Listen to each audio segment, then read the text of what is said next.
Muy buenas tardes a todos, espero que estén muy bien. ¿Me pueden confirmar, por favor, si están viendo mi pantalla y si están escuchándome bien?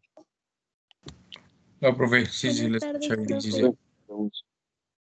sí. Perfecto, muchísimas gracias a todos los que respondieron. Voy a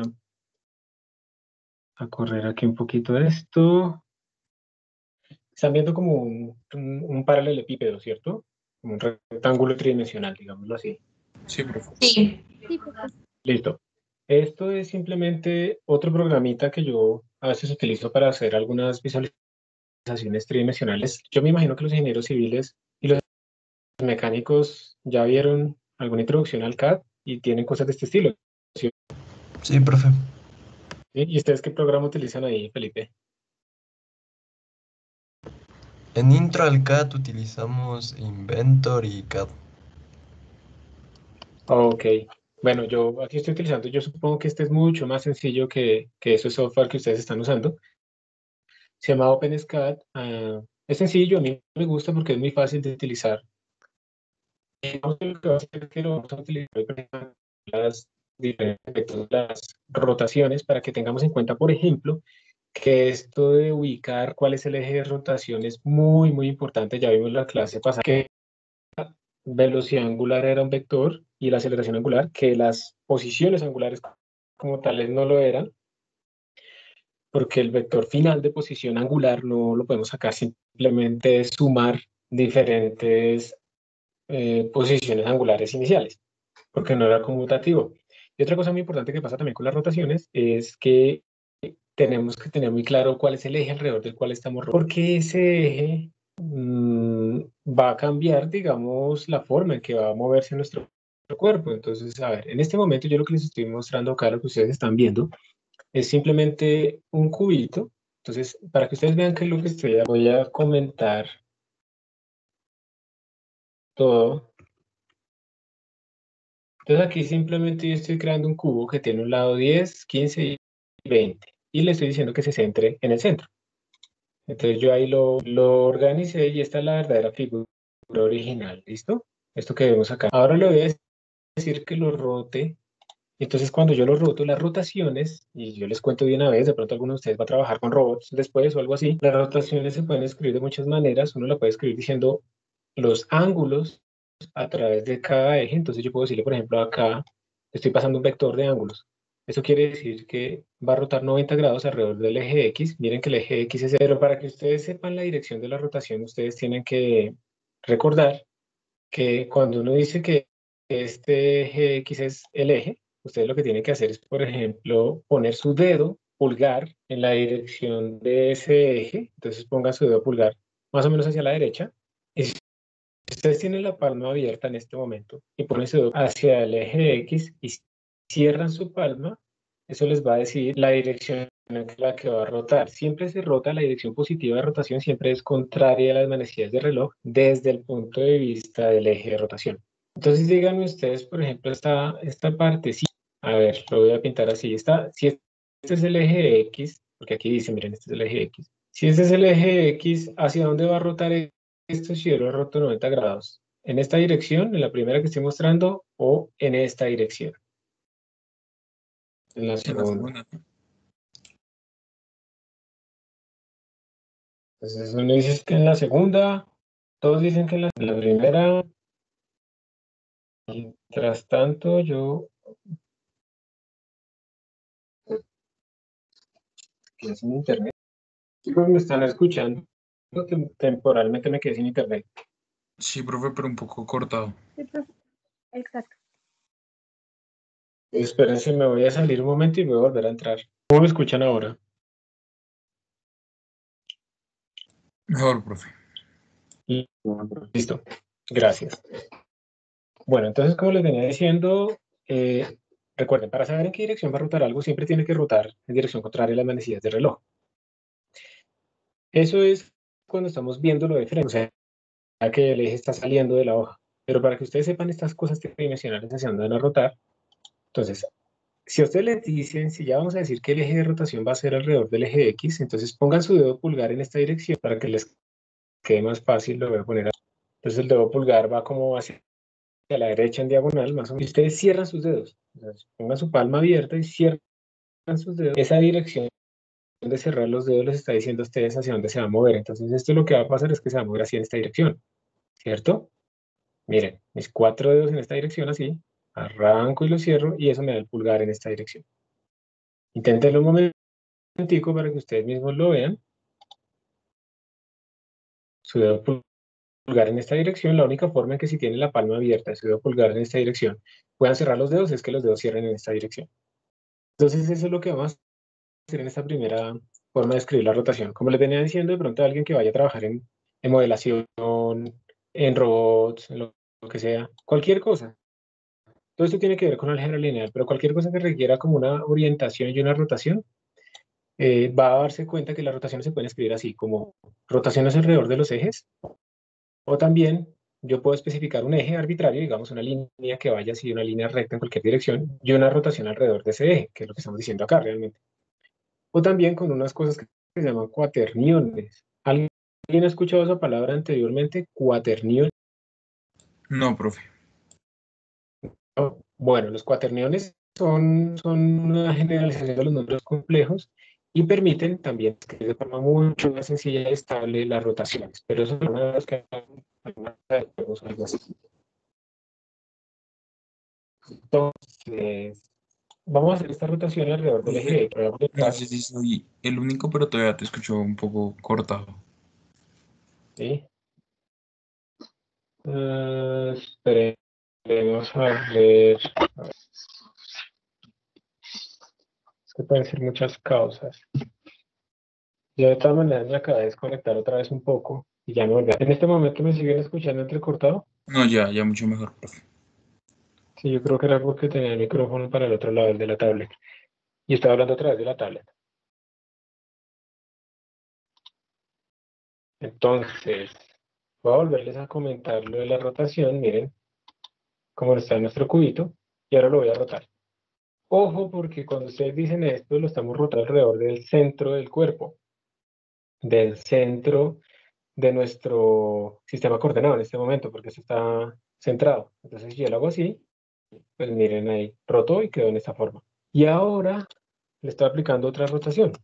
Y esta otra rotación, como ustedes pueden ver, lo que está haciendo ahora es rotarlo alrededor de, si alcanza, esto es el eje ¿qué? Esto es X, Y, ese será el eje Z, ¿cierto? Ahora lo vamos a rotar alrededor del eje Z y vamos a ver cómo queda. Entonces queda de esta forma, es muy parecido a lo que hicimos con Blender. Con Blender era más interactivo, o sea, utilizando el mouse. Aquí lo estamos haciendo como, aunque en Blender también se puede hacer con código. Y ahora lo que voy a hacer es, voy a quitar esta transformación y voy a hacer básicamente la misma transformación, pero al revés, que es la que tengo aquí abajo. En este momento estamos repitiendo ese primero rotar de una forma y después rotar de otra. Miren aquí cómo quedó. Acuérdense de esta imagen. Por si acaso yo la voy a guardar.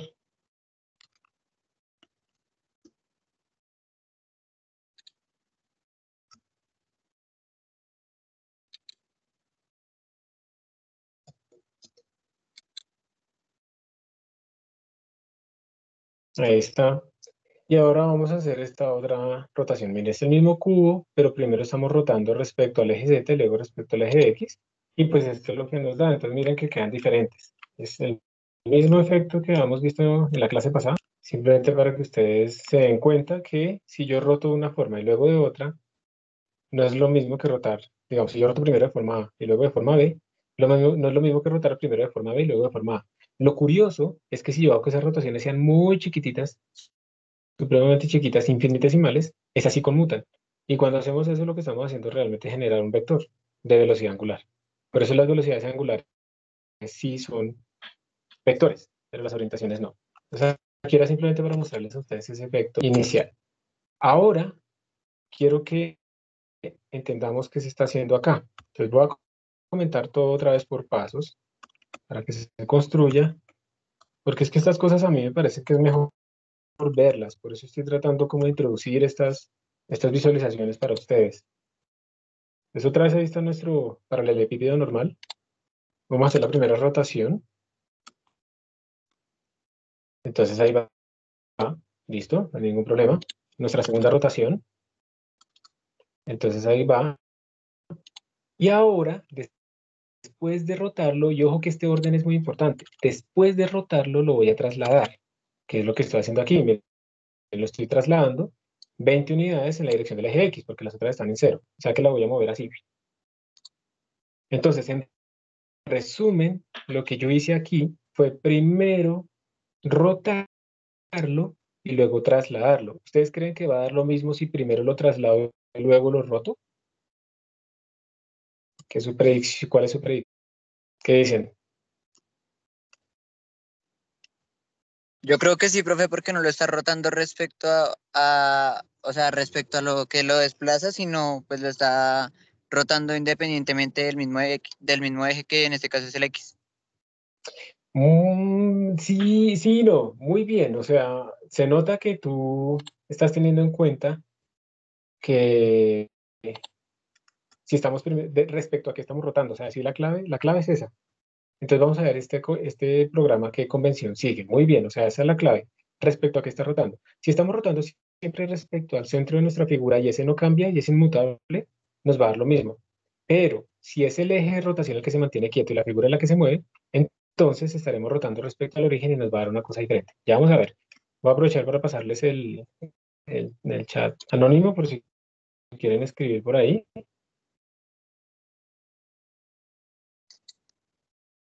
Pero eso es lo que hay que tener en cuenta. ¿Cuál es el eje de rotación?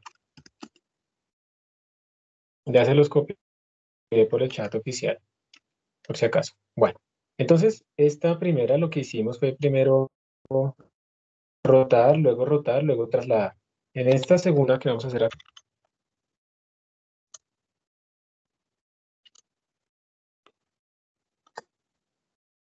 desactivando lo anterior, miren que lo que hacemos es primero rotar, luego trasladar y luego rotar. Vamos a ver qué pasa, pero hagámoslo por partes, de nuevo. Eso se entiende más así. Entonces, este es nuestro cubito original, nuestro paralelepípedo. Vamos a hacer la primera rotación. Tan. Vamos a hacer ahora la traslación. Ya lo trasladé. Y ahora viene el momento de la verdad. Vamos a rotarlo. Dio completamente diferente. ¿Sí lo ven? Dio completamente diferente antes, se nos movió. O sea que esto quiere decir que él está rotando, que cuando yo escribo esto, rotate, él está rotando respecto a acá, respecto al centro de coordenadas, no respecto a un sistema local. Y uno tiene que tener muy claro entonces respecto a qué está rotando. Entonces, no está mal lo que tú dijiste, está bien, simplemente tenemos que mirar cuál es la convención.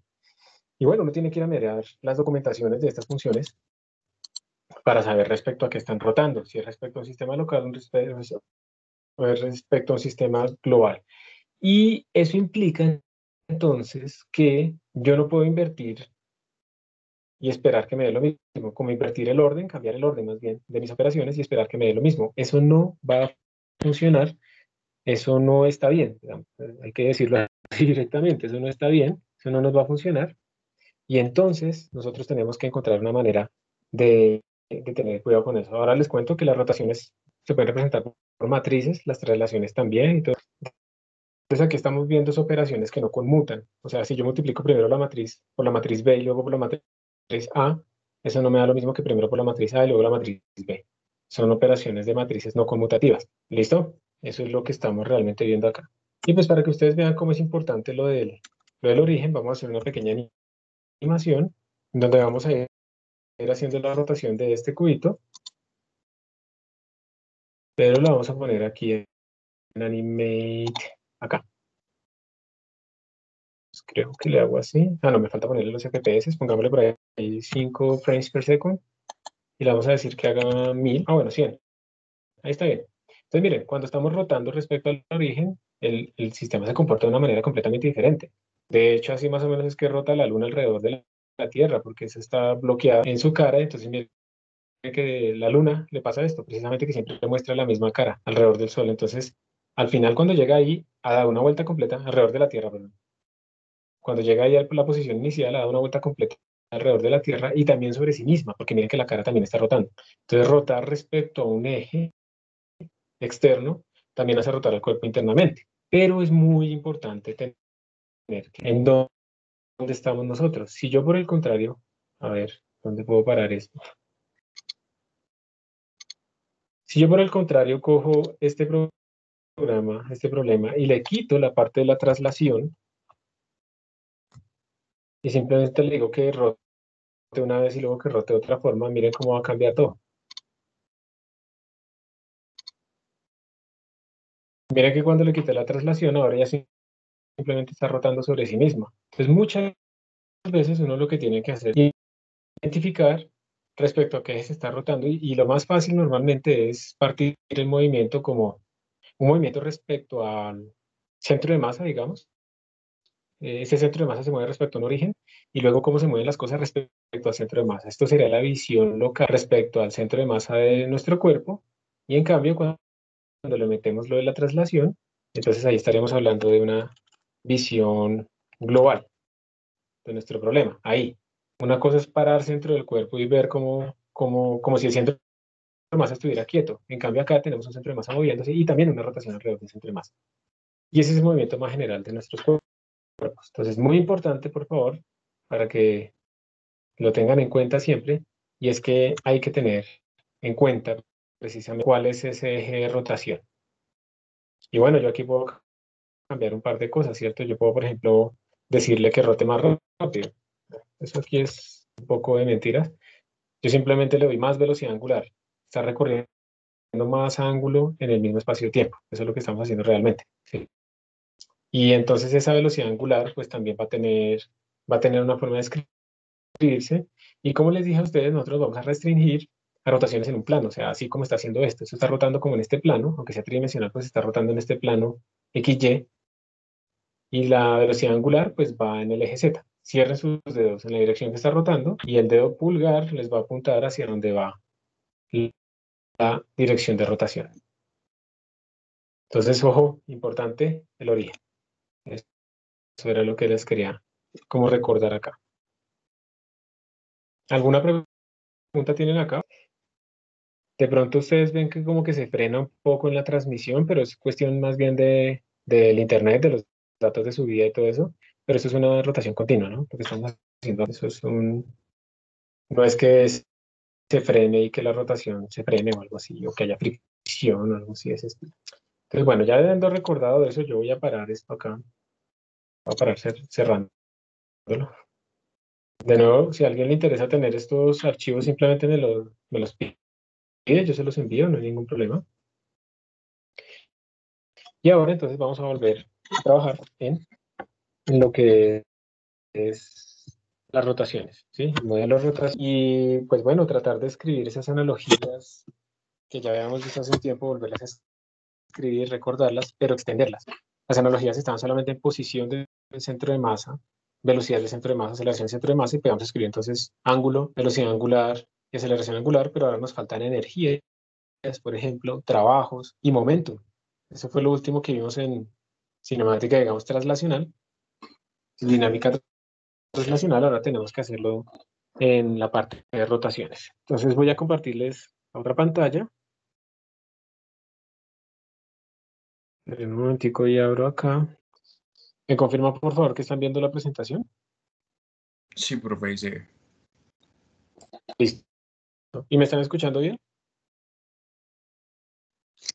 Sí, profe. Sí, profe. Listo, gracias.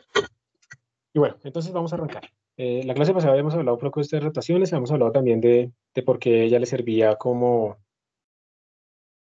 qué importancia tenía, digamos, esto es acercar los brazos o abrir los brazos en las rotaciones.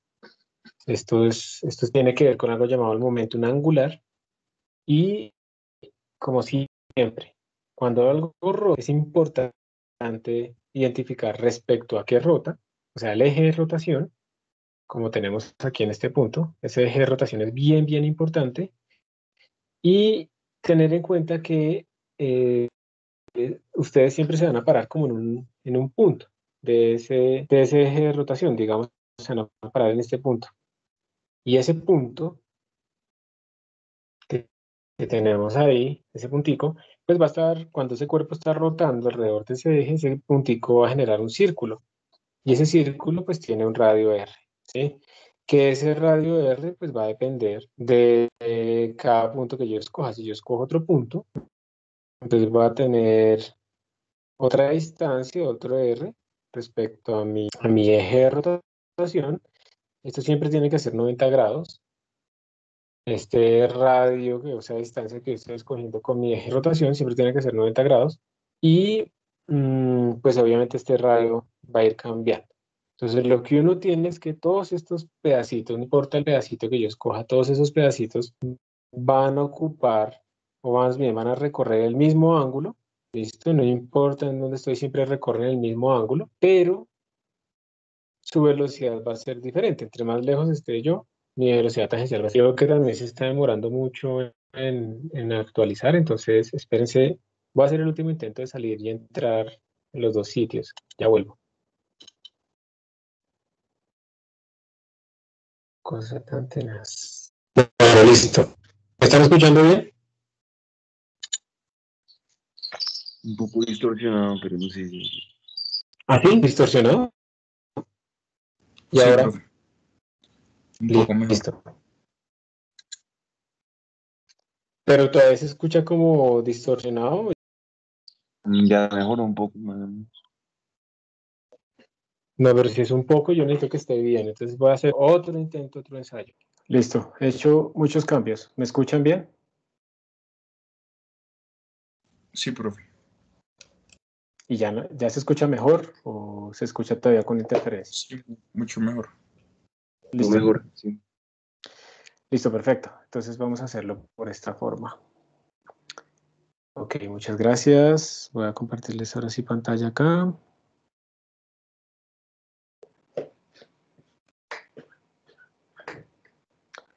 Ok, entonces como les venía diciendo, tenemos que tener en cuenta que la velocidad angular, escribámoslo así, la velocidad angular para todos los puntos del cuerpo rígido es igual. ¿Listo? Eso es lo primero. Toda nuestra velocidad angular es la misma para todos, pero ¿qué es lo que no es igual? B tangencial, la velocidad de traslación es diferente. Porque esa velocidad de traslación, esa velocidad tangencial, va a depender del radio, la distancia a nuestro eje de rotación. Por eso es muy importante identificar el eje de rotación. ¿Qué otras cosas son importantes? La distribución de la masa. Si yo tengo un cuerpo que, digamos, va a rotar alrededor de este eje y el cuerpo es así delgadito, y en cambio tengo otro cuerpo que es mucho más ancho respecto a ese eje de rotación, digamos que el eje de rotación va a ser así, entonces va a ser mucho más difícil el de la derecha. Este va a ser difícil de hacer rotar. ¿Y por qué va a ser difícil? Ya vamos a ver, podemos demostrarlo con un concepto que se llama el momento de inercia, pero es simplemente porque entre más lejos estén las cosas de nuestro eje de rotación, más difícil es hacerlas mover, simplemente es eso. Entonces, a diferencia de lo que hemos visto, en donde la inercia para la traslación solamente dependía de la masa, el momento de inercia, que es el análogo rotacional, va a depender de la masa y de las distancias de esas masas al eje de rotación.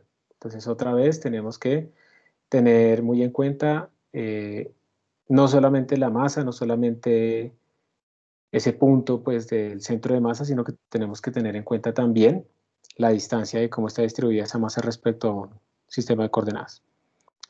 Entonces, aquí hay algo importante, a ver, esto es lo que sigue acá, ¿cierto? Sí, aquí hay algo importante y es, recordemos que cuando algo rota, primero, acá el eje de rotación está saliendo, eso es lo primero, el eje de rotación aquí está saliendo, tiene como un delay de unos cuantos segundos, está saliendo y esto implica que se tiene una velocidad angular, eso lo que está haciendo es que cambie nuestro ángulo, ¿sí? Ahí de teta de t es igual a omega, está cambiando, y eso implica también que un punto dado, cualquier punto, puede ser este punto, está recorriendo cierta distancia, que eso es lo que se le llama aquí como la longitud de arco. Esa distancia ¿Alguien recuerda cómo se puede escribir? La distancia, la longitud de arco que se recorre cuando yo he pasado un ángulo acá y estoy a una distancia r.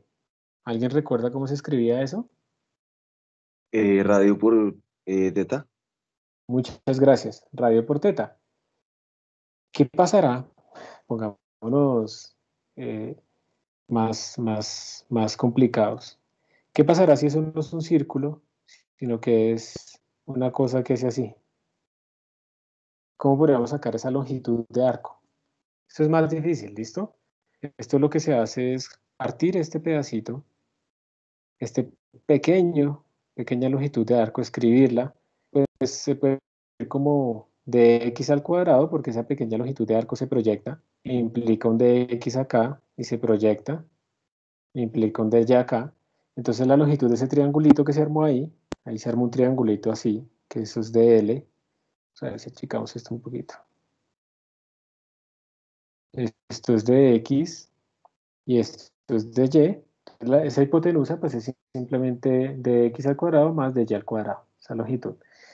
Y como esto es una curva y igual a f de x, si yo la derivo, yo tengo de y de x igual a derivada de f respecto a x, ¿ok? O sea, f' de x. Y eso quiere decir que el de y yo lo puedo reescribir como f de x por dx. ¿Listo?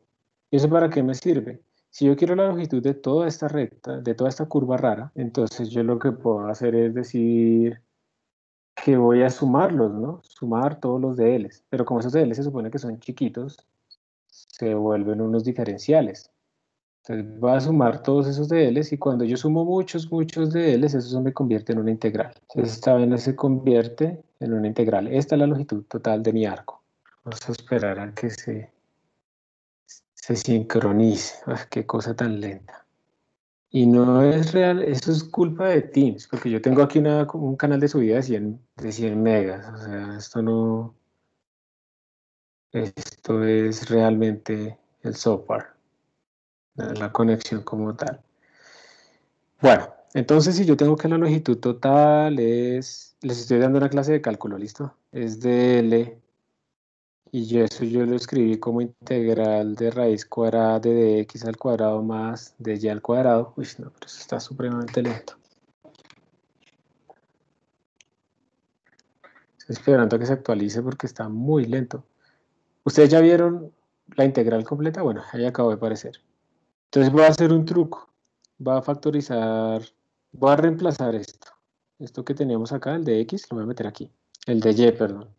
Se me haría raíz cuadrada de x al cuadrado más de y al cuadrado, que sería f' al cuadrado por dx al cuadrado. Entonces miren que puedo factorizar dx. Y eso me haría la integral de x de raíz cuadrada de 1 más f' al cuadrado. Entonces esto es la longitud de arco. Y esto funciona para cualquier curva. Y si ustedes escriben la curva de un círculo, que recuerden que la ecuación de un círculo es, pero vamos acá.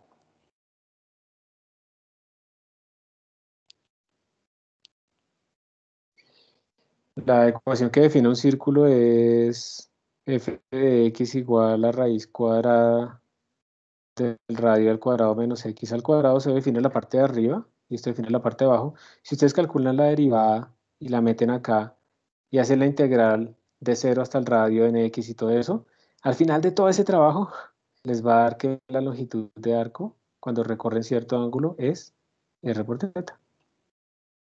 Muy facilito, pero estas expresiones son las que sirven para cualquier curva. Nosotros nos vamos a quedar con círculos. Entonces, pues volviendo acá, gracias David por recordarnos que la longitud de arco es r por teta, pero pues acabé de mostrarles cómo se puede deducir para cualquier tipo de curva. Es muy sencillo realmente. Bueno, entonces eso es una parte importante. La velocidad angular para todo el mundo es el mismo, pero como están recorriendo arcos diferentes, entonces la velocidad tangencial es diferente, porque los que están más lejos tienen que recorrer más distancia que los que están más cerca. Esa es como la clave. Esperemos a ver esto. Supremamente. ¿Alguna pregunta hasta acá? Antes de seguir. Me oigo robótico. Eso fue hace 11 minutos. ¿Y ahora me oigo humano o ya descubrieron que soy un robot? O ya pude engañarlos otra vez como que soy humano. Ya me están escuchando bien, ¿cierto? Sí, profe, ya lo Sí, escuchamos profe, bien. bien. Listo, gracias. No había visto, te oyes robótico. Entonces, esta diapositiva lo que simplemente está mostrando es lo que ya hemos estado hablando. Tenemos un eje de rotación, ese CD está rotando, ese disco está rotando, y entonces en un tiempo dado está recorriendo un ángulo. No estamos diciendo nada diferente. Miren que todos los puntos, independientes de en dónde nos paramos, todos los puntos están recorriendo el mismo ángulo en el mismo tiempo, ¿sí? ¿Qué es lo que estamos diciendo? Todos los puntos tienen la misma velocidad angular, absolutamente todos. ¿Qué es lo que se diferencia entre ellos? Como en el mismo tiempo estamos recorriendo diferentes distancias, entonces tiene que tener velocidades tangenciales diferentes. Eso es lo que estamos diciendo en este caso. Bien, nosotros tenemos esta relación. La longitud de arco a veces se escribe con S, a veces se escribe con L, depende del libro, pero pues es lo mismo, y uno en el contexto pues se entera de qué está hablando. Esto es el radio, pero ojo, no es el radio del círculo. Esta R es la distancia de mi punto al eje de rotación. ¿Listo? Y este ángulo, ojo, ese es el ángulo que se ha recorrido, pero ese ángulo se escribe en radianes. No pueden escribirlo en grados. Tiene que estar en radianes. ¿Listo? Esta es la definición realmente del radian. Tiene que estar en radianes. Y bueno, yo también sí tengo de alguna manera la forma de medir el arco que recorrí y lo puedo dividir entre el radio, pues obtengo el ángulo. Entonces así realmente es que se puede definir, por ejemplo, el número pi. El número pi sería como coger el perímetro de medio círculo y dividirlo entre el radio de ese círculo. Y eso me da el número pi. Y así fue como se empezó a aproximar el número pi para calcularlo. Dentro de un círculo, bueno, puede ser con el círculo completo o con medio círculo. Entonces, esto es lo primero que tenemos. Ojo que esto está en metros. Esto está en metros. Y entonces los radianes realmente no tienen unidades. No podemos ponerle unidades porque pues metro ya está es igual a metro. Entonces los radianes realmente no son unidades. Si yo derivo esas expresiones, la derivada de esta distancia, esta es la distancia tangencial, la derivada de esta distancia pues me va a dar una velocidad tangencial. Entonces la velocidad tangencial va a ser igual a la derivada respecto al tiempo de r por teta. Bueno, y esta es la derivada de un producto. Entonces yo podría en principio decir que esto es de r de t por teta más r por d teta de t. Eso es lo que uno... Y si yo vuelvo a derivar para sacar la aceleración tangente, pues me daría la derivada de toda esta cosa, ¿cierto? De todo eso que me dio la velocidad. Entonces derivemos, sería la derivada del primero, que sería segunda derivada de esto respecto al tiempo al cuadrado, por teta, más dr de teta por d teta de t, más dr de teta por d teta de t, más r por t cuadrado teta de t cuadrado. Voy a simplificar esto. Estamos haciendo harto cálculo hoy. Más 2 veces dr de t de teta de t. Y para que ustedes se den cuenta que física es la que estamos viendo, es una física fácil, yo les voy a decir que vamos a hacer una simplificación. ¿Saben cuál es? La que siempre hemos tenido. El radio va a ser constante. Y si el radio es constante, ¿cuántos términos se me van en esa expresión? Tanto de la velocidad como de la aceleración. ¿Sí se me cancelan algunos términos o no? Si yo digo que el radio es constante. ¿Sí? ¿No? ¿No se cancelan Pues los que lo tengan, ¿no? todos los que qué? No te entendí. Los que tengan, pues el radio. Los los que tengan el radio derivado, ¿cierto? Entonces este se va, este se va, este se va. Entonces finalmente se nos vuelve todo muy sencillo. Velocidad tangencial es igual a R por d teta de t, y aceleración tangencial es igual a R por derivada cuadrada de teta de t cuadrado, que es lo mismo que R por derivada de omega de t, y a eso se le llama aceleración angular, R por alfa. Entonces se nos vuelve muy sencillo, pero eso simplemente es para que ustedes vean que cuando el radio es constante pasa esto, pero si el radio no es constante, si nos estamos moviendo, por ejemplo, en una espiral, ¿sí? El radio no es constante, todo cambia muchísimo y tenemos que incluir más términos. No lo olviden, todo esto son modelos. Nuestro modelo va a ser un modelo en donde el radio no cambia. Entonces, bueno, uno puede definir entonces velocidades angulares, promedios, instantáneas, simplemente midiendo la derivada de teta del ángulo respecto al tiempo. Y de la misma manera podemos definir aceleraciones instantáneas. Esto es un repaso de algo que ya hemos visto hace rato, estamos repasando. Aquí pues les hablaba de lo que no existe el vector de orientación, ahí está pues el dibujito, pero yo prefería hacerles la animación en tiempo real para que lo vieran. De nuevo aquí primero se rota respecto al eje X, como pueden ver, y luego se rota respecto al eje Y en este caso, y pues el libro queda de esta forma. Y aquí se hace primero respecto al eje Y, luego respecto al eje X, y pues el libro queda de forma diferente, como ustedes pueden ver. Esto es para que ustedes simplemente vean que las rotaciones como tal, no podemos escribirlas, la rotación, no la velocidad angular, no la aceleración angular, sino la rotación como tal. No la podemos escribir, si la queremos operar de varias maneras, no la podemos escribir como un vector. Aquí están las derivadas por si acaso que las estaban pidiendo en el chat anónimo. Voy a bajarlas durante 30 segundos. Muchas gracias, José Nicolás. Igual, yo no sé, pero recuerden que ustedes tienen acceso a todas estas presentaciones en la página del curso.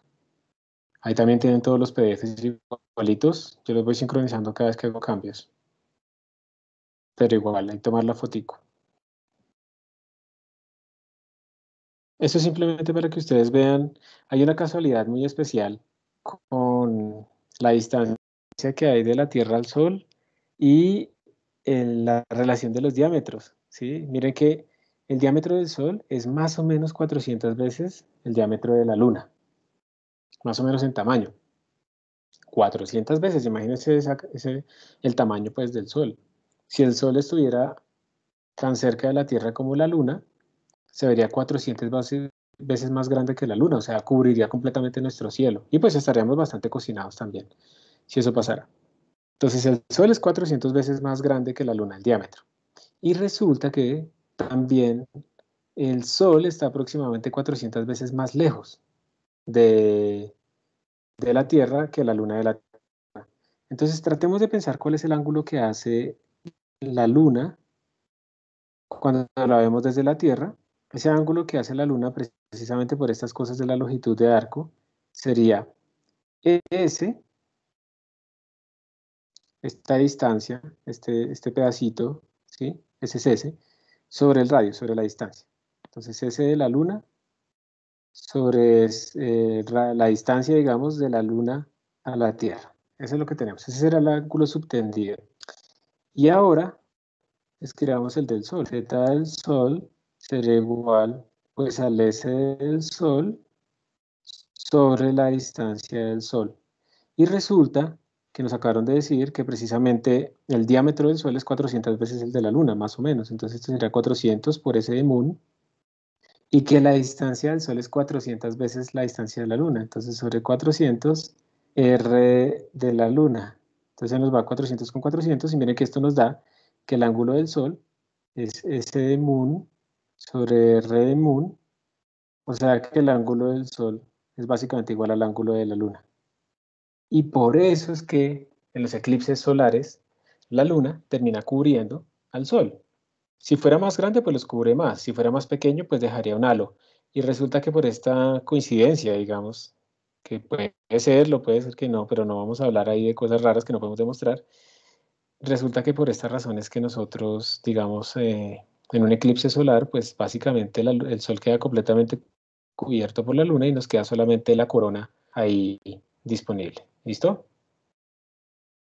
Una cosa que pues, es interesante contarla. ¿Qué pasa cuando tenemos aceleración angular constante? Si la aceleración angular es constante, eso lo que quiere decir es que no cambia en el tiempo. O sea, alfa es un número, 5 radianes por segundo cuadrado. ¿Sí? Eso no cambia en el tiempo. Eso es lo que estamos diciendo.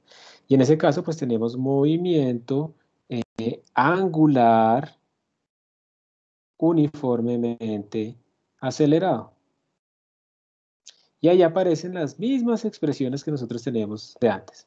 La velocidad angular final es igual a la velocidad angular inicial más alfa por tiempo. El ángulo, también tenemos lo mismo. Miren que esto solamente es un ángulo, no son tres, solo es un ángulo. Los cuadrados. Y otra cosa que nunca hemos usado realmente nosotros en términos de una velocidad promedio. Pero esas tres primeras son las que siempre hemos usado. Nosotros escribíamos x igual a x sub 0 más b sub 0 en x más aceleración en x por el tiempo al cuadrado sobre 2, que es el análogo a esta. Velocidad en x final es igual a velocidad en x inicial más aceleración en x por tiempo. Esta. Rapidez al cuadrado igual a rapidez que al cuadrado más 2 veces aceleración en x por delta de x, que es esta. O sea que realmente tenemos las mismas expresiones, solamente que en vez de x estamos utilizando el ángulo. En vez de rapidez, de velocidad en x, estamos utilizando la velocidad angular. Y en vez de aceleración en x, estamos utilizando alfa. ¿Ok? Y pues esto todo se puede deducir, como hicimos también nosotros hace mucho tiempo. Todo esto se puede decir porque estamos diciendo que alfa es constante, pero alfa es la derivada de omega respecto al tiempo. Entonces uno integra a ambos lados. Entonces uno integra. Y como alfa es constante, entonces integramos esto respecto al tiempo, nos quedaría alfa por t igual a omega final menos omega inicial. Eso quiere decir que omega final es omega inicial más alfa por tiempo. Y después uno vuelve a integrar a ambos lados, y entonces aquí le va a salir un cuadrado, un omega por t, y le va a quedar un ángulo inicial. O sea, se pueden deducir todas esas expresiones a partir de esta hipótesis, que alfa es constante. Resumen. Tenemos movimiento con aceleración angular constante y por lo tanto se aplican estas expresiones que vemos acá. Vamos a ver si aquí se pueden visualizar estas animacioncitas que hizo el profesor Miguel Ángel Uribe para que ustedes vean pues las relaciones, en este caso las rotaciones. Vamos a ver si esto lo abre. Entonces esta es como la Tierra y se van a pintar unas flechas. En este momento la aceleración angular, aquí la están viendo abajo, la aceleración angular vale 0, entonces no hay rotación, se detuvo la Tierra, ¿sí? Y entonces vamos a ponerle un poquito de aceleración angular. ¿Cómo puedo manejar esto? No me la deja mover. Ah, ya. Entonces mire que ahora le pusimos una cierta aceleración angular. Y entonces pues obviamente eso implica que la velocidad angular va aumentando. Y eso es terrible porque la Tierra gira cada vez más rápido, o sea, cada vez duran menos los días. Entonces ahí está creciendo. Y eso es lo que significa tener aceleración angular constante. Simplemente el efecto va aumentando, y pues aquí ya sería peligrosísimo, ¿no? Los vientos y la turbulencia que se generaría en la atmósfera será terrible y se destruiría pues todo lo que tenemos en la superficie. Ahora lo puedo volver negativo, entonces observen simplemente que al poner una aceleración angular negativa, pues eso es lo que va haciendo es como frenar la rotación. Pero esto simplemente para que ustedes asocien a que esto es una rotación, no es una traslación, sino que es una rotación. Llega un momento en que se detiene y ahora gira para el otro lado. ¿Será que cuando la Tierra gira, si la Tierra girara para el otro lado, sería que nos podríamos devolver en el tiempo? O eso no tiene. Entonces aquí la puse chiquitita. Lo ideal sería, pero bueno, ahí está. Entonces, digamos que la enseñanza aquí es que ustedes tengan en cuenta entonces que cuando cuando la aceleración angular es constante, pues tenemos otra vez todo este montón de recursos para resolver nuestros problemas. Y por favor, que no olviden que finalmente estamos hablando de rotaciones. Aquí no se está moviendo el centro de masa de forma neta, sino que se está se está hablando de rotaciones. ¿Qué pasaría si como tal la Tierra dejara de girar? Pues depende, o sea, la Tierra se está frenando, eso es verdad,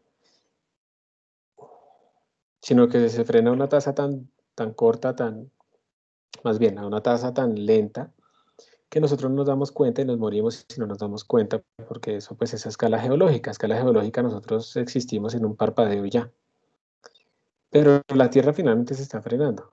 Entonces, sí, entonces pues digamos que no pasa nada en ese aspecto, pero si pasa muy de repente, si por alguna razón mágica se frenara la Tierra en este momento en seco, por inercia, nosotros que estamos rotando junto a la Tierra, pues seguiríamos moviéndonos, pero entonces habría una destrucción masiva en toda la superficie porque pues los edificios que están anclados a la tierra, su parte de abajo, los cimientos, se frenaría, pero su parte de arriba que tiende a seguir moviéndose como cuando uno frena un camión de carga, pues se va a destruir todo eso, toda la superficie se destruiría realmente, todos básicamente moriríamos, todos los que estaríamos en la superficie. También se generarían unas corrientes y unas ondas de choque gigantescas en el aire, en la atmósfera, porque el aire también se mueve con nosotros, pues si no sentiríamos, recuerden que nosotros hicimos el otro día un cálculo por encimita de qué tan rápido vamos en la superficie de la Tierra, y más o menos eso nos daba como el orden de 500 metros por segundo, si recuerdo bien. Entonces estamos hablando de algo que es más rápido que la velocidad del sonido. Entonces si se frenara todo de repente, daría un montón de ondas de choque, y pues básicamente sería una extinción masiva, una forma muy horrible de morir, pero es muy raro que eso pase, o sea, la Tierra no se va a frenar de repente porque no hay un mecanismo que pudiera ejercer tal cantidad impresionante de energía sobre la Tierra que la frene, no hay un mecanismo de freno que haga eso, ¿listo? Pero eso será, digamos, lo que pasaría si frenara de repente. Si frena más lentamente, pues no nos damos cuenta y probablemente tenemos tiempo de irnos adaptando poco a poco a esos cambios, ¿sí? Espero haber respondido tu pregunta, usuario 520.085. Ahora, si la Tierra girara para el otro lado, no nos estaremos devolviendo en el tiempo, ¿no? Simplemente se invierte la dirección de rotación. Es como si uno dijera que si uno gira para un lado y uno gira para el otro, el tiempo cambia. Y no, no cambia, el tiempo sigue avanzando. Nosotros somos los que estamos girando es para el otro lado. Eso sería como la cosa. Bueno, entonces aquí está la analogía. Esto es para que ustedes vean. Ahí está la analogía escrita específicamente. En vez de omega tenemos BF o inversamente. En vez de posición tenemos ángulo y cosas así. Entonces esta es nuestra analogía y la pregunta pues ahora viene es, ¿será que sí podemos extender esta analogía a más cosas? ¿Qué otros conceptos no están en esta tabla que hayamos visto nosotros? Por ejemplo, está el concepto de fuerza. Nosotros tenemos fuerza o sumatoria de fuerzas o fuerza neta igual a masa por aceleración. ¿Será que esto tiene un análogo? Están los conceptos de energía.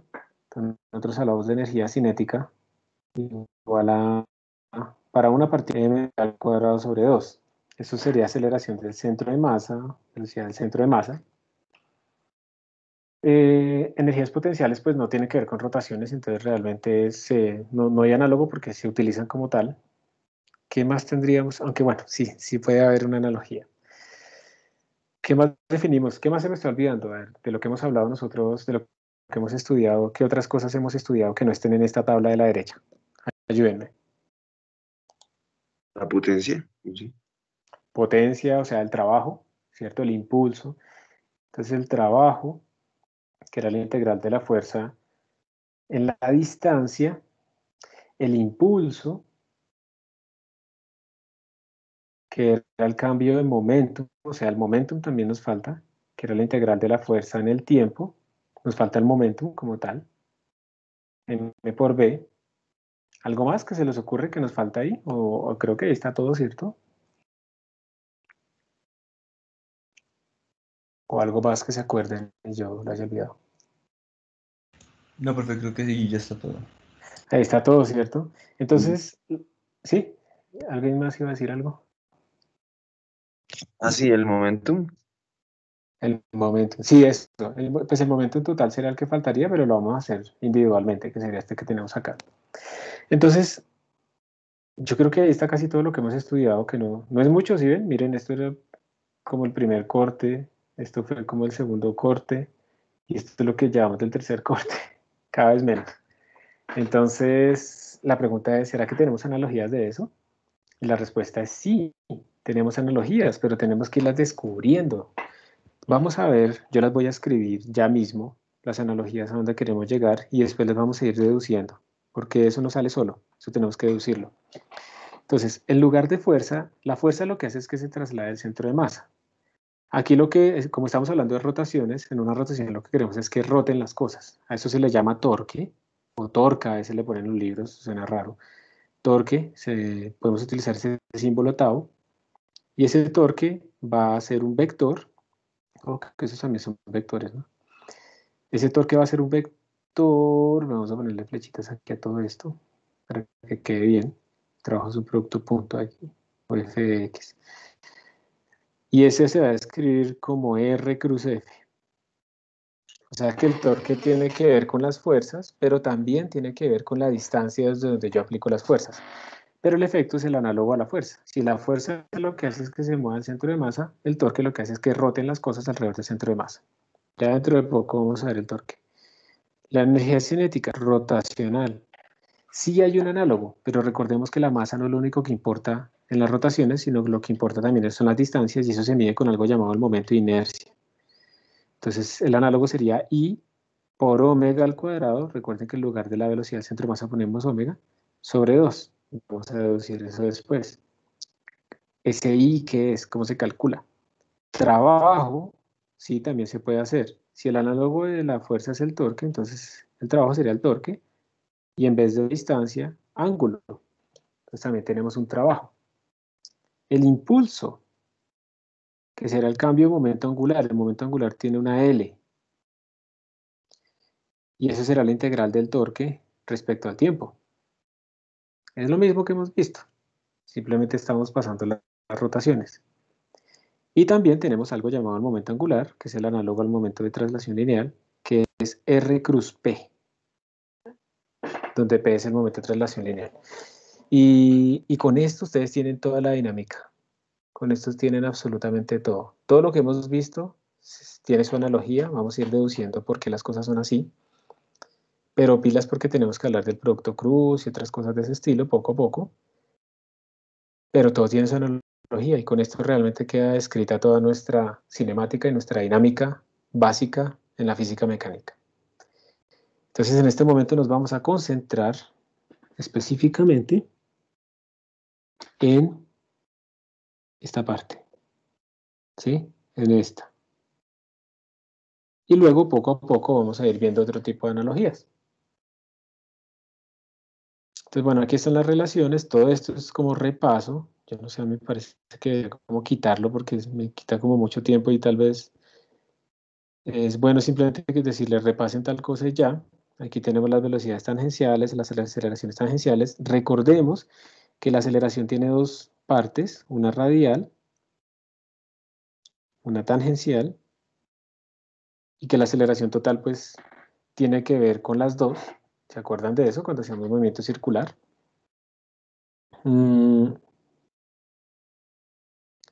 Y aquí están las relaciones.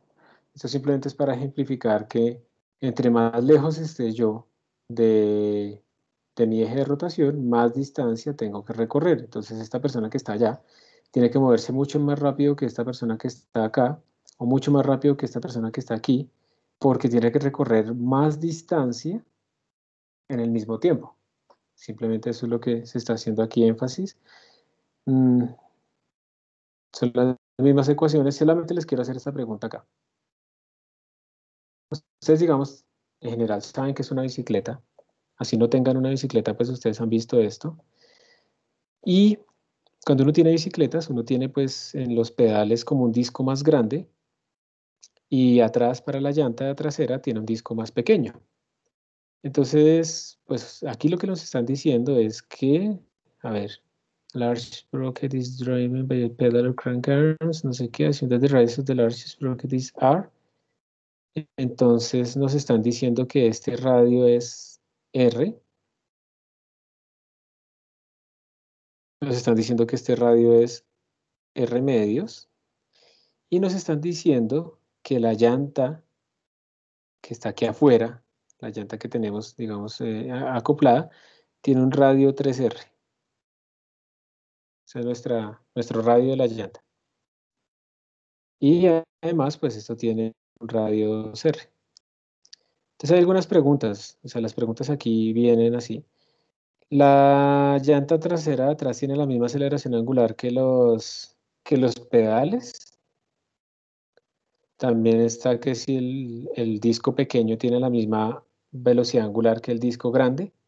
Y hay varias preguntas importantes. Entonces, miren, ¿cuál es el papel de la cadena? Yo les voy a preguntar algo simplificado. Vamos a decir que esto es omega 1 y esto es omega 2. Estas son las velocidades angulares de rotación. Y además, cada punto externo aquí de esta, digamos si esta cadena se está moviendo en esta dirección, ahí va para atrás, ¿cierto? Hagámoslo al contrario. Si yo digo que esto se está moviendo así en esta dirección, esta cadena, entonces estos puntos, digamos este punto de acá, pues tiene una velocidad tangencial, 1. Y por lo tanto, este punto que está acá, pues tiene una velocidad tangencial 2.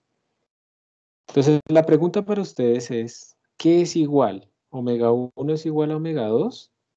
¿O esa rapidez tangencial 1 es igual a la rapidez tangencial 2? ¿Cuál es cierta? No pueden ser ciertas las dos. ¿Por qué? Porque los radios son diferentes.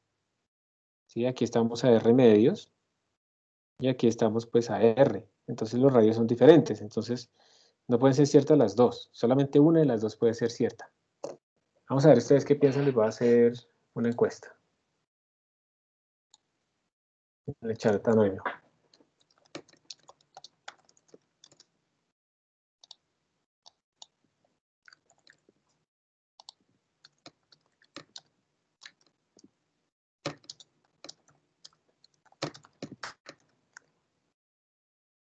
Entonces les estoy preguntando ahí, ¿cuáles son iguales? ¿Las velocidades tangenciales o las omegas? Traten de pensar qué pasa si fueran diferentes las velocidades tangenciales o qué pasa si fueran diferentes las velocidades angulares. Tenemos 11 votos, tenemos que llegar por lo menos a unos 18, faltan 7 personas que voten. Se está igualando. En este momento hay 15, 9 por omegas, 6 por velocidades tangenciales. Necesito que vote más gente, chicos.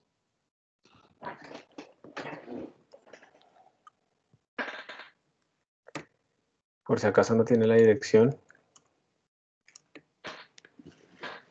Se las copié otra vez por el chat. Yo también les recomiendo que ustedes estén tratando, si en lo posible, ¿no? De no estar en la cama acostados ahorita, sin tomar apuntes, sino que estén sentados en un escritorio, en una mesa, lo que sea. Y así, incluso si lo tienen en un celular, estén tomando apuntes para que su cerebro esté en modo de estudio y así mismo ustedes también estén realmente aprovechando el tiempo, porque si uno se la pasa acostado, que es muy cómodo, y no toma apuntes y después dice, es que yo no entiendo nada de las clases, pues obvio, no entienden nada porque también hay que tratar de generar el mismo entorno de estudio, así sea diferente, hay que tratar de generar esas mismas prácticas que uno hace en la clase, hacerlas también en su casa, o si no, pues obviamente no le va a gustar nunca la educación virtual.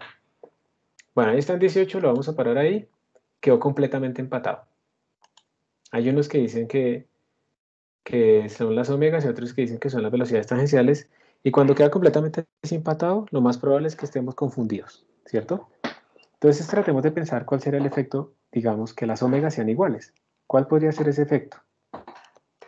Si estamos diciendo que las omegas son las mismas. Entonces déjenme, yo escojo aquí un color para escribir. Si las omegas son las mismas, pensemos, digamos que omega 1 es igual a omega 2, ¿sí? Entonces veamos a qué velocidad iría tangencial este punto. Entonces la velocidad tangencial del punto 1 sería R medios por omega 1 y la velocidad tangencial del punto 2 sería R, porque ese está a una distancia R, por omega 2. Pero dijimos que las dos omegas son iguales, o sea, esto es R por omega sobre 2 y esto es R por omega. Entonces miren que aquí nos queda una relación. R por omega es velocidad tangencial 2, que aquí está. Entonces esto es lo que está diciendo es que velocidad tangencial 1 es velocidad tangencial 2 sobre 2. O sea, que las velocidades, digamos, de este punto es la mitad que la velocidad de este punto. Pero si eso pasa, entonces, ¿para qué tenemos cadena? La cadena lo que está haciendo es precisamente que este engranaje recorra la misma distancia cuando uno lo tiene conectado acá. Y por esa razón es que esa cadena existe. La cadena es para hacer precisamente que las velocidades en estos puntos externos, las velocidades de toda la cadena, tienen que ser las mismas. Porque si las velocidades de la cadena son diferentes, digamos, pongámosle números, chicos. Digamos que la velocidad tangencial 2 sea 0.5 metros sobre segundo.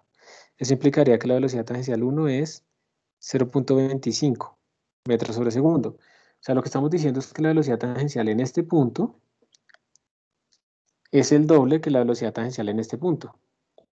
O sea que la cadena se está moviendo a velocidades diferentes en diferentes sitios. ¿Y ustedes creen que eso puede pasar si esa cadena es una cadena pues metal que no se estira ni nada?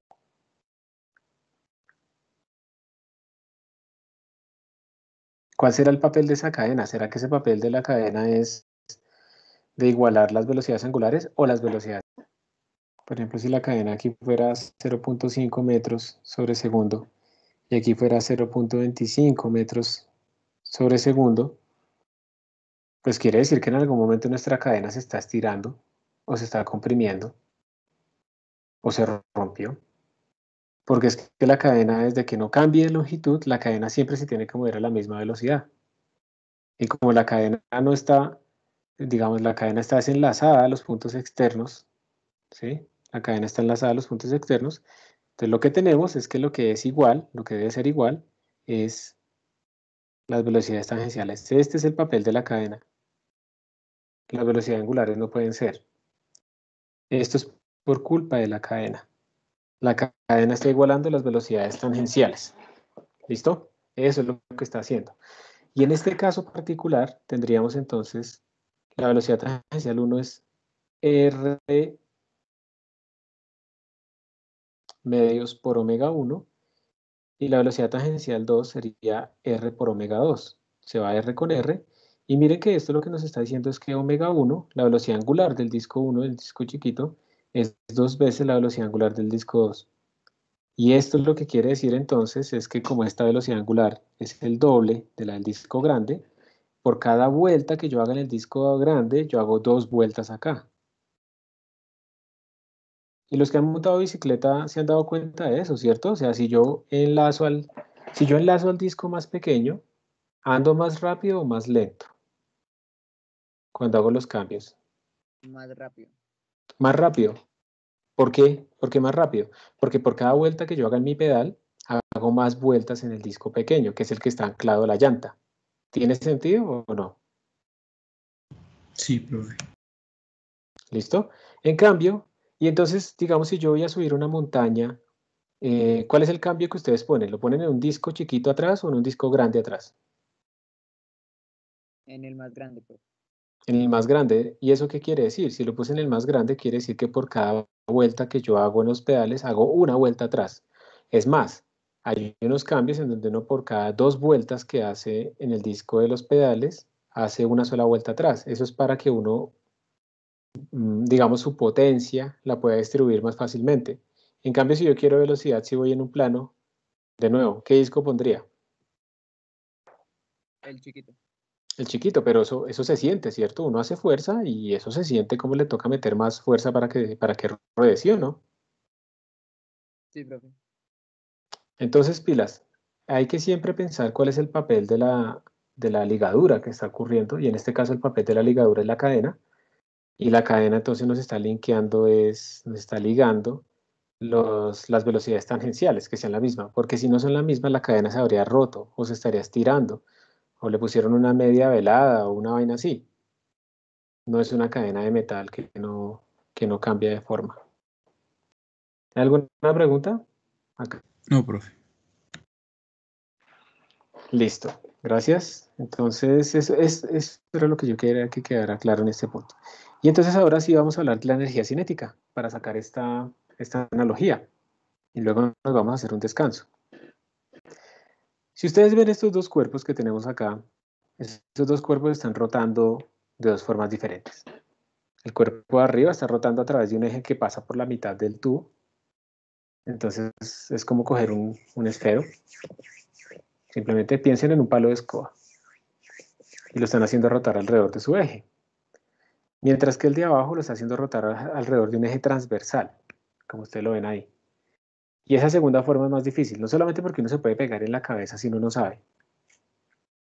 Y muchas veces la gente, no sé, les pasan unos chacos y nunca, jamás han utilizado un chaco y creen que por haber visto una película lo saben usar y pues lo primero que van a hacer es pegarse en la cabeza o en otras partes más nobles, porque pues uno necesita entrenamiento, ¿no? Para las cosas. Entonces, volviendo acá, ese de abajo es más difícil de rotar. ¿Y ustedes por qué creen que hacen esas afirmaciones? ¿Por qué dicen que el de arriba es más fácil que el de abajo? Ahora piensen que esto es un tubo gigantesco. Piensen que es un palo de escoba, pero es una escoba larguísima, de 10 metros. ¿Por qué será más fácil hacer rotar esa escoba delgada, pero larga? ¿Por qué será más fácil hacerla rotar de la primera manera que de la segunda? Pues por la velocidad tangencial que toca aplicar, o sea, como que tiene que ser, que tiene que como otorgarse al sistema para que gire. Ajá. Muy bien, exactamente. O sea, esa es una de las posibles explicaciones. Si ustedes se dan cuenta, el puntico más lejano, en el primer caso, el puntico más lejano posible, pues está como acá. Eso no se ve. El puntico más lejano posible está como acá. Y ese puntico más lejano posible, pues va a ser este círculo así. Y pues miren que el radio es pequeño. Entonces su velocidad tangencial, pues que es r por omega, pues no va a ser tan grande, porque finalmente esta distancia al eje de rotación de ese puntico más externo, pues no va a ser tan gigante. En cambio, si nos concentramos acá, en el otro caso, miren que el puntico más lejano, pues sería como por acá.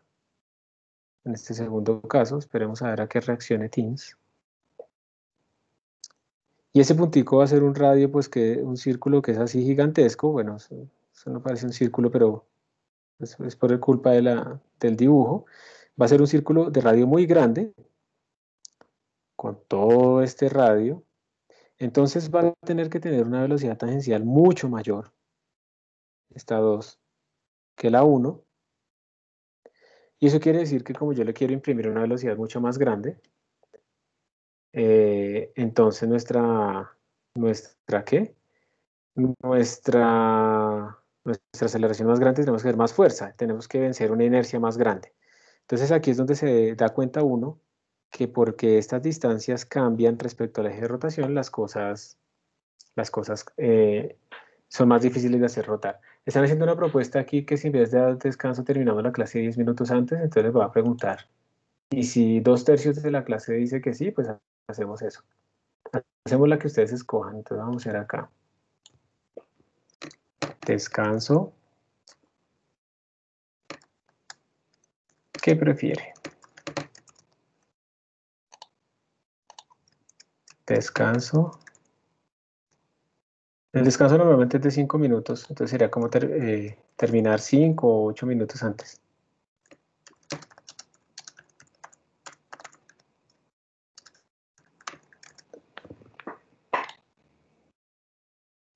Ahí les doy para que voten. Mientras van votando, entonces seguimos acá. No, mentiras, terminamos la votación para decidir.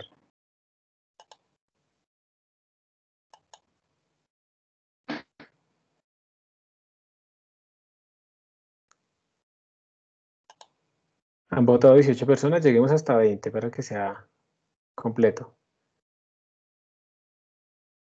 Hay 22 personas en clase, entonces ya, 20, listo. Quedó casi perfecto. Eran 2/3, entonces queda 1/3 dice que el descanso Y 2/3 más o menos dicen que terminar 5 a 8 minutos antes. Entonces vamos a hacer eso, terminar 5 a 8 minutos antes. Bueno, yo quería descansar, pero bueno. Entonces, no podemos hacer las dos. Vamos a ver, recordemos entonces esto. En las rotaciones es importante cómo está distribuida la masa, qué tan lejos está la masa de nuestro sistema de rotación. ¿Listo? Eso es importante. Y entonces ahora tenemos que mirar ese efecto. Y para mirar ese efecto lo que vamos a hacer es empezar a cuantificar precisamente esas cantidades nuevas, ese momento de inercia que hemos visto antes. Entonces, miren, vamos a coger este segundo caso. Quiero calcular si este sistema está rotando a una velocidad angular omega. Yo quiero calcular para esa velocidad angular omega cuánto será esa energía cinética asociada. Vamos a hacer lo siguiente. Para eso lo que voy a hacer es coger un pedacito de masa, como siempre hemos hecho en estos problemas difíciles, es coger un pedacito chiquito. Ok. Una masa, bueno, vamos a llamarla una masa yésima, que también podríamos decir que es un delta de masa. Muy chiquito. Y ese delta de masa va a estar a una distancia que la vamos a llamar R. O bueno, como esto vamos a hacerlo en una sola dimensión, lo podríamos llamar X. ¿Sí? Cualquiera de las dos. Pero por ahora yo me voy a dedicar a llamarlo R. Ese va a ser ¿qué? Mi distancia. Entonces, ¿cuánto será la energía cinética? Ese diferencial de energía cinética de ese pedacito de masa. Entonces sería la masa que él tiene por su rapidez tangencial al cuadrado sobre 2. Pero esto sería su masa y esa rapidez tangencial que él tiene sería su distancia por su velocidad angular, todo al cuadrado sobre 2. ¿Y por qué lo hago? Porque es que yo como después me voy a mover a otros pedacitos diferentes a diferentes distancias, pues yo no puedo dejar esto así, porque esa velocidad cambia entre ellos. Entonces estoy tratando de escribirlo en términos de cosas que no cambian, eso es lo que estoy tratando de hacer. Y lo que no cambia es la velocidad angular. Para todo el mundo es la misma velocidad angular. En cambio, lo único que va cambiando para ellos es la masa, es la distancia, perdón. Entonces, bueno, este diferencial yo lo podría reescribir como su pequeña masa, su distancia al cuadrado, su omega al cuadrado, todo sobre 2. Y ahora lo que voy a hacer es calcular la energía total sumando todas esas pequeñitas energías cinéticas. Entonces voy a integrar, porque son diferenciales. Entonces yo integro, eso me quedaría la integral de dm por r al cuadrado por omega al cuadrado sobre 2. Yo no sé si ustedes se han dado cuenta, pero yo estoy tratando de utilizar cada vez más el cálculo. Esto es porque, dado que ustedes ya saben hacer cosas de cálculo como derivar e integrar, así sencillo como esto, es bueno que ustedes vean cómo aplicar el cálculo en física para que puedan resolver estos problemas de forma general, porque hay otros problemas diferentes, pero se resuelven parecido. A ver, ¿qué puedo sacar de la integral? Ayúdenme ustedes. ¿Qué puedo sacar de esta integral? ¿Qué es constante a lo largo, a medida, o sea, piensen así, esta integral se va a mover a lo largo de la barra. Obviamente no puedo sacar el de m. ¿Qué más va a ir cambiando o qué no cambia y puedo sacarlo de la integral? ¿Ustedes qué sacarían de la integral aparte del 2? El radio. El radio no. Mira que el radio va a ir cambiando para cada masa, el radio va cambiando, ¿cierto? Para cada dm. Entonces tú vas pensando, yo cada vez que escojo un dm diferente, porque eso significa hacer la integral, ¿qué cambia? Entonces, ¿estamos de acuerdo con que el radio cambia? De cada masita. Sí, profe. Sí, profe. Listo. Entonces, ¿qué no puedo sacar nada más? ¿El omega es diferente, la velocidad angular es diferente o es igual para todos? Es igual. Es igual, entonces la podemos sacar. Entonces la voy a sacar. Me quedaría la integral de m por r al cuadrado. Ya voy a explicar la pregunta que está ahí en el chat. A esto se le llama el momento de inercia. El momento de inercia me dice a mí qué tan difícil es hacer que algo rote. Y miren que tiene el efecto de la masa y tiene el efecto de la distancia. Eso quiere decir que finalmente nuestra energía K cinética rotacional la podemos escribir como el momento de inercia por omega al cuadrado sobre 2. Esta es nuestra energía rotacional, donde I para barras continuas se puede calcular como la integral de R al cuadrado por dm, o cuando son puntos cuyos momentos de inercia yo ya conozco, pues simplemente sumatoria de la masa por la distancia al cuadrado, cualquiera de las dos. En el chat estaban diciendo que por qué se integró, entonces sí, exactamente, lo que yo hice fue precisamente partir mi barra en un pedacito chiquitico que tiene una masa de m. Entonces yo solo calculé la energía cinética de ese pedacito, usuario 520.075. Entonces yo solo calculé la energía cinética de ese pedacito y por lo tanto yo la llamé una energía cinética diferencial de K.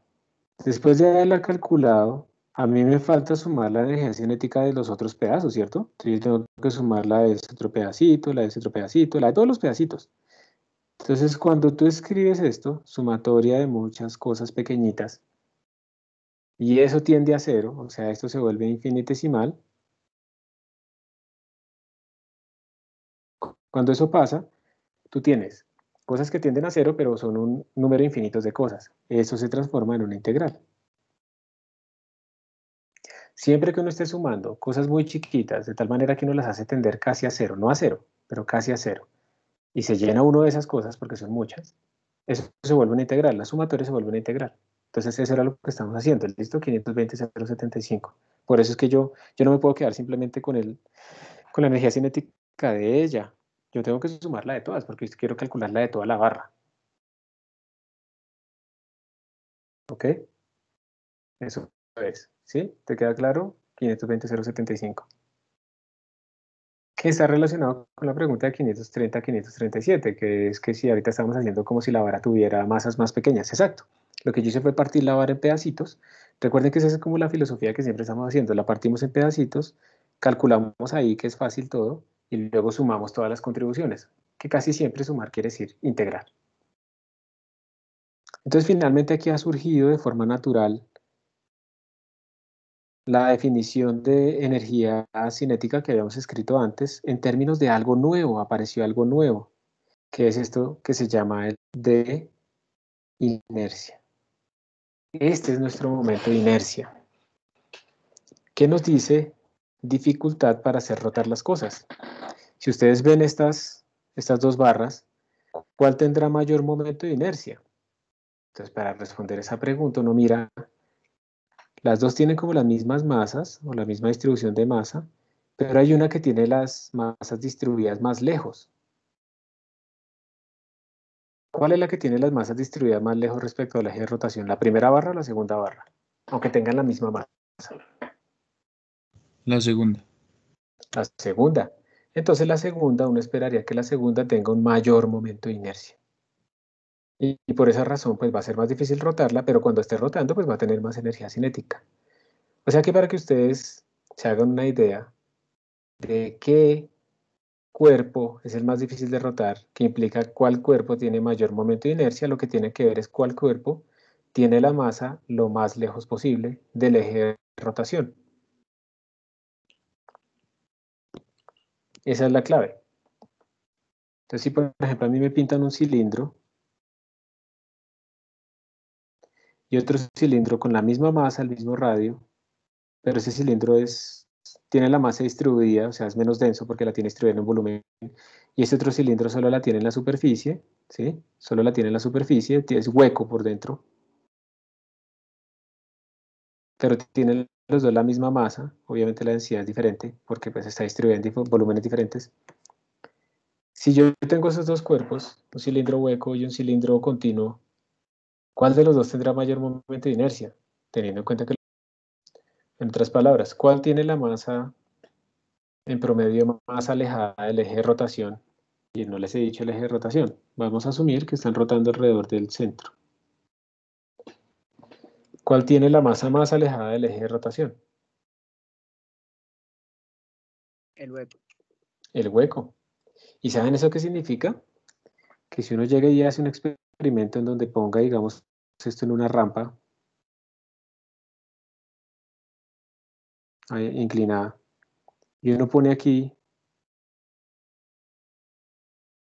el cilindro hueco, y uno pone acá el cilindro macizo, y tuvo la suerte de que los dos tienen la misma masa, y los suelta, ¿cuál llegará primero abajo? ¿Quién gana la carrera? Si el hueco tiene más momento. Venga, vamos a hacer la votación, que quiero ver esa intuición ahí.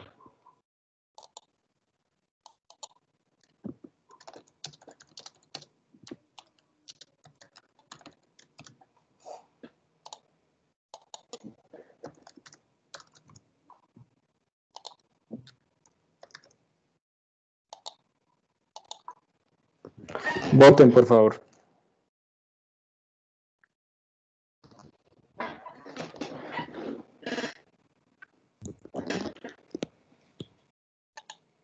Van 15 votos. Lleguemos a 20, por favor. 18 votos, falta un voto. 19.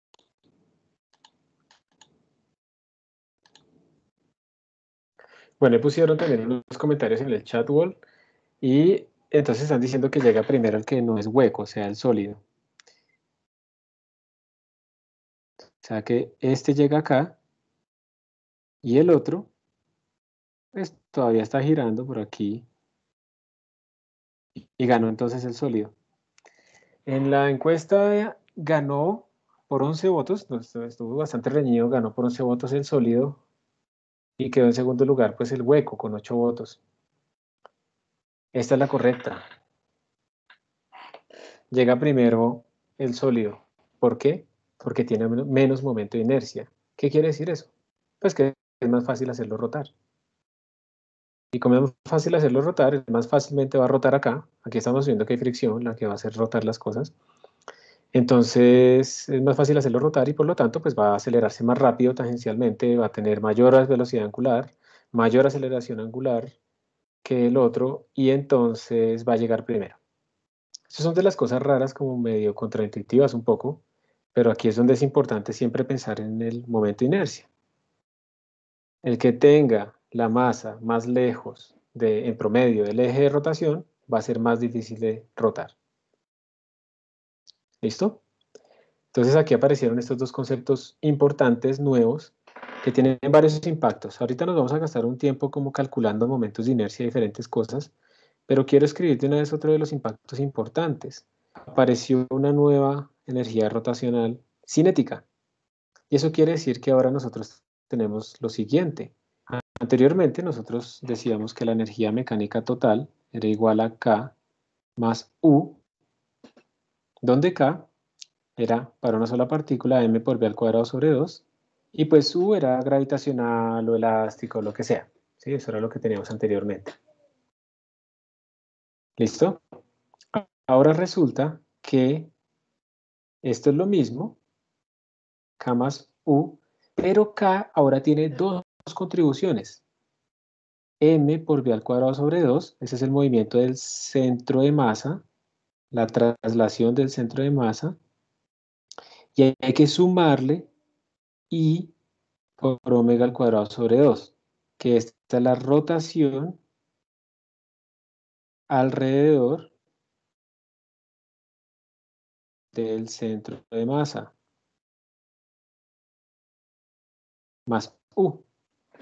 En otras palabras, podemos aplicar la ley de la conservación de la energía cinética, perdón, de la energía cinética, no, de la energía, la que teníamos antes, energía final igual a energía inicial más trabajo no conservativo más trabajo externo.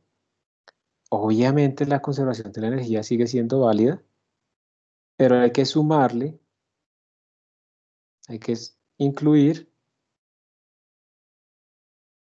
K rotacional. Eso es lo que hay que incluir. Es exactamente lo mismo que todo esto, pero para incluir las dos. Y por ejemplo, en este ejemplito que hicimos acá, aquí tenemos las dos. Tenemos m por velocidad del centro de masa al cuadrado sobre 2, porque se está moviendo el centro de masa de forma neta. Y también tenemos rotación alrededor del centro de masa, entonces hay que sumarle esa otra energía. No podemos pensar que una reemplaza a la otra. A veces se piensa eso cuando uno ve esta deducción, uno dice, pero aquí estaba rotando, yo ya saqué la contribución sumando las velocidades tangenciales, pero es que pilas. Aquí está rotando, pero este centro de masa está fijo. Lo que estamos diciendo es, si además el centro de masa se está moviendo, hay que sumarle a esta energía cinética rotacional, hay que sumarle también la de traslación, la típica, m por b del centro de masa al cuadrado sobre 2. Entonces esto simplemente es para que ustedes tengan en cuenta que hay una contribución, que es esta del centro de masa, y hay otra contribución que es de la rotación alrededor del centro de masa.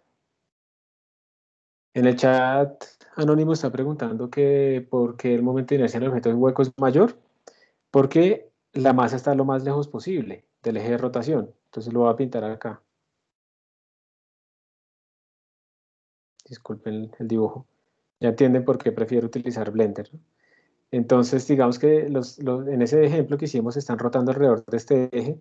Entonces, si esto es hueco, pues mira que la masa está lo más lejos posible todo el tiempo de nuestro eje de rotación. Entonces, su momento de inercia es grande. Y como el momento de inercia es grande, es más difícil hacerlo rotar.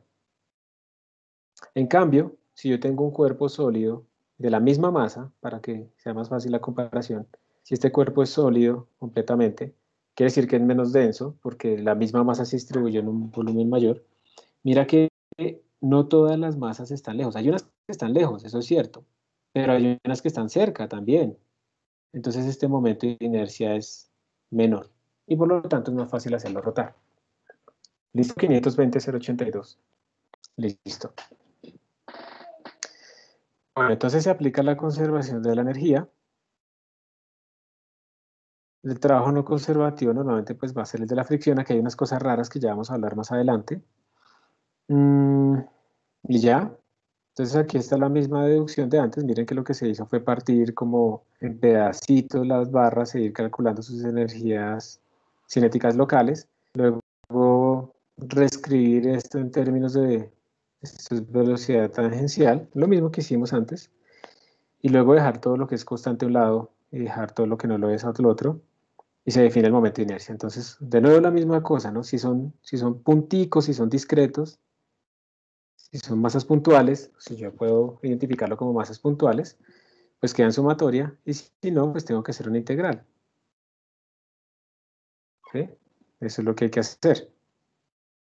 Y la energía cinética rotacional, entonces ahora se escribe de esta forma. Ojo porque omega, pilas, omega se tiene que escribir en radianes por segundo. No lo pueden escribir en revoluciones por minuto ni nada de esas cosas, sino que tiene que ser en radianes por segundo. Listo. Entonces, un ejercicio. Les están mostrando el eje de rotación, digamos que esto va a rotar así. Les dice las figuras, muestran tres pequeñas esferas que rotan alrededor de un eje vertical.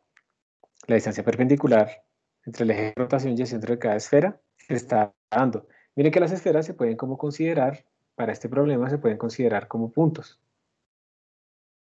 Organice las tres esferas de acuerdo a su inercia rotacional alrededor de ese eje, empezando por la más grande.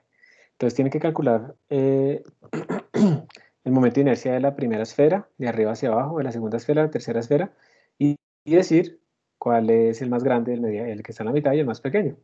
Entonces ahí tienen 2 minutos para que lo hagan. Listo, ¿cuál les dio más grande?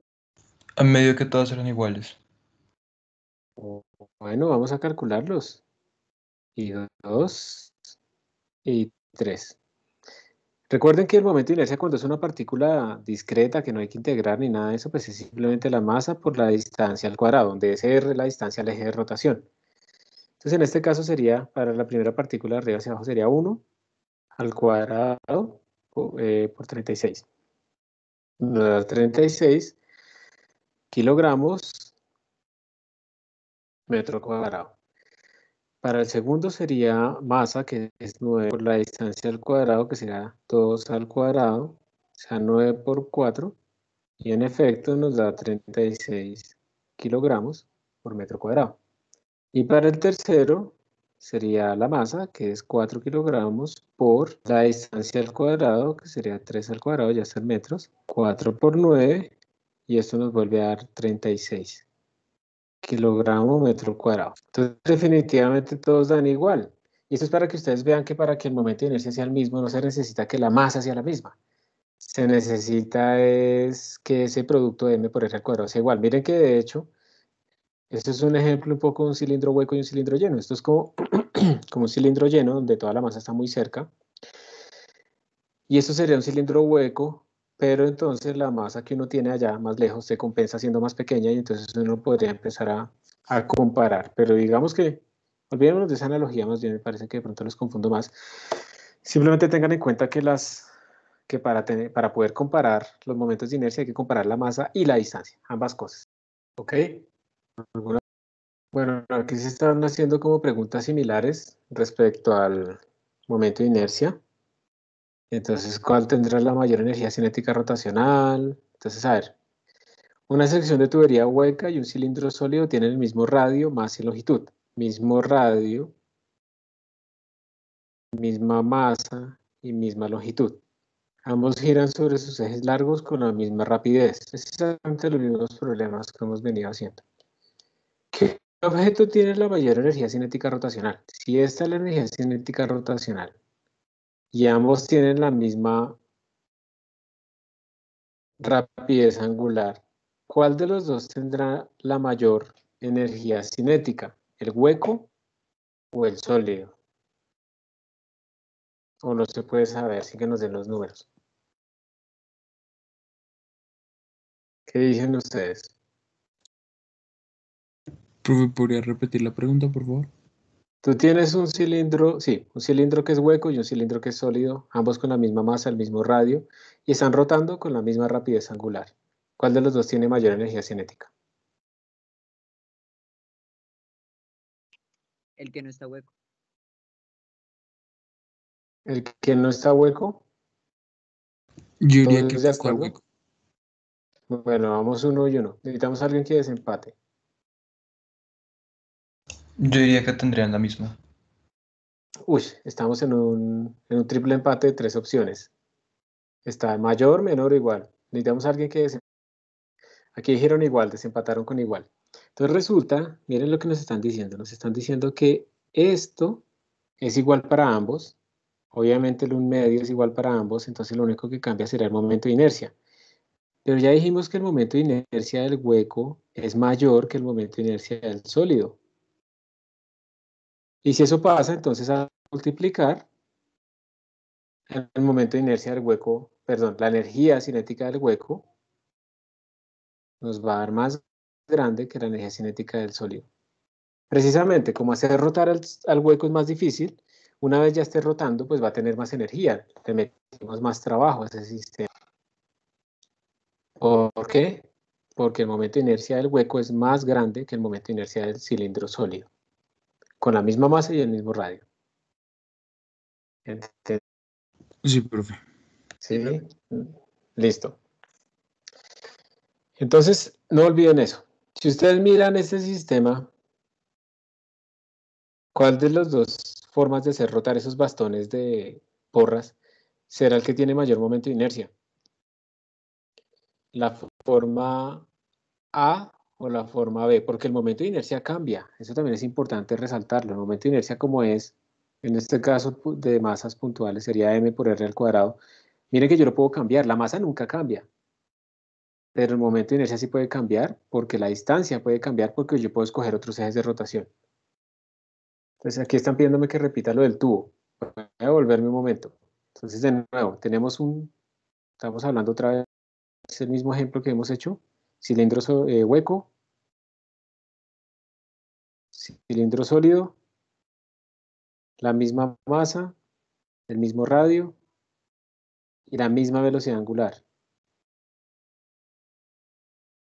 Si tienen la misma masa y el mismo radio, entonces el momento de inercia del hueco va a ser más grande que el momento de inercia del sólido, porque la masa está más alejada del eje de rotación. Si está rotando, alrededor de este eje, ¿sí? Eso es lo primero. Entonces, el momento de inercia del hueco va a ser mayor que el momento de inercia del sólido. Y eso implica entonces que la energía cinética rotacional del hueco va a ser mayor que la energía cinética rotacional del sólido. ¿Por qué? Como la energía cinética es un medio de I por omega al cuadrado, sabemos que omega es el mismo, pero I cambia. El que tenga el I más grande va a tener mayor energía. Ahora sí, Anonymous y 520.075. Listo. Entonces les vuelvo a preguntar en este caso, y con esto terminamos. ¿Cuál de estas dos formas de rotar es la que genera mayor momento de inercia? ¿La primera o la segunda? Recuerden, el momento de inercia nos está midiendo qué tan lejos están las masas de nuestro eje de rotación. El que tenga las masas lo más lejos posible va a ser el que tenga mayor momento de inercia. ¿Cuál creen ustedes de esas dos formas de rotar que es la que cumple con eso? Esto lo vamos a llamar I1, esto lo vamos a llamar I2. Yo creo que sí, dos, profe. Yo también, estoy de acuerdo. Miren que en I1, uno